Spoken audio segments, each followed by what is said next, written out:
हाय बच्चों, हम आज कुछ अलंकार लेकर आए हैं। ये व्याकरण का कुछ पाठ है। ये व्याकरण का पाठ है अलंकार, ठीक है। और ये सारे क्लास के लिए होगा, सभी स्टूडेंट के लिए होगा। थोड़ा सा देखेंगे इसको परिभाषा क्या है। अलंकार किसे कहते हैं? जिस प्रकार से मनुष्य अपनी शोभा बढ़ाने के लिए गहने का उपयोग करता है, ठीक है, केवल शोभा बढ़ाने के लिए, शरीर का शोभा बढ़ाने के लिए कपड़ों से भी शोभा बढ़ता है।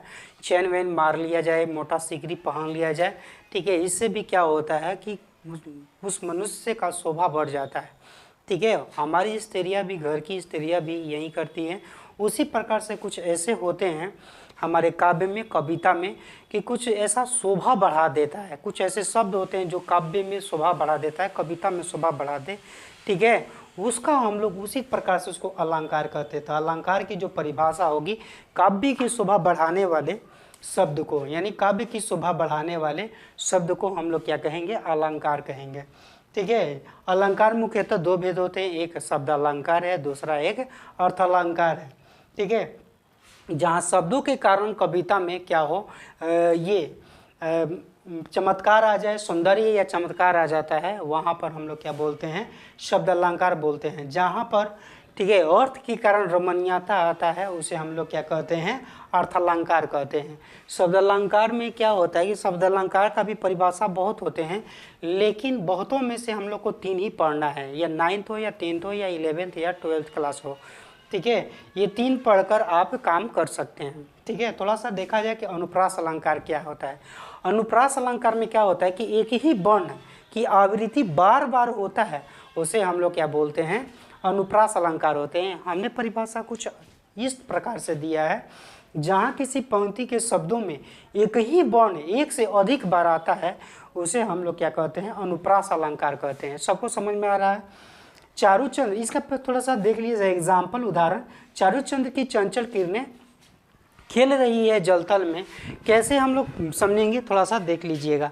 ये च वर्ण की आवृत्ति हो रही है, च वर्ण की आवृत्ति हो रही है, ठीक है। इसलिए इसका हम लोग एग्जाम्पल लेंगे, अनुप्रास अलंकार हो जाएगा ये, इसलिए अनुप्रास अलंकार। पावस ऋतु थी, ठीक है, पर्वत प्रदेश पल पल परिवर्तित प्रकृति बेश। यहाँ पर प वर्ण की आवृत्ति हो रही है, प वर्ण की, प वर्ण की आवृत्ति बार बार होती है, उसे हम लोग क्या कहते हैं? अनुप्रास अलंकार कहते हैं। हमारे साथ आप लोग भी बोलिएगा, अनुप्रास अलंकार किसे कहेंगे? एक ही वर्ण बार बार आवृत्ति होगा उस वाक्य में, ठीक है, उसे हम लोग क्या बोलेंगे? अनुप्रास अलंकार कहते हैं। थोड़ा आपको नीचे नहीं दिख रहा होगा, हम सुना देते हैं। मधुर मधुर मुस्कान मनोहर मनुज वेश का उजियाला।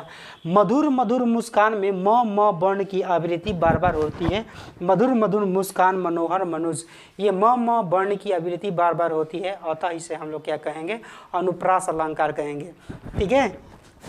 इसका नीचे का दिख नहीं रहा होगा, हम थोड़ा सा आपको दिखा देते हैं, तब जाके हो जाएगा आप लोगों का क्लियर, ठीक है। और इसे आप लोग क्या कीजिएगा, अपने कॉपी में, नोटबुक में क्या करना है? उतारना, ठीक है। कॉपी में, नोटबुक में क्या करना है?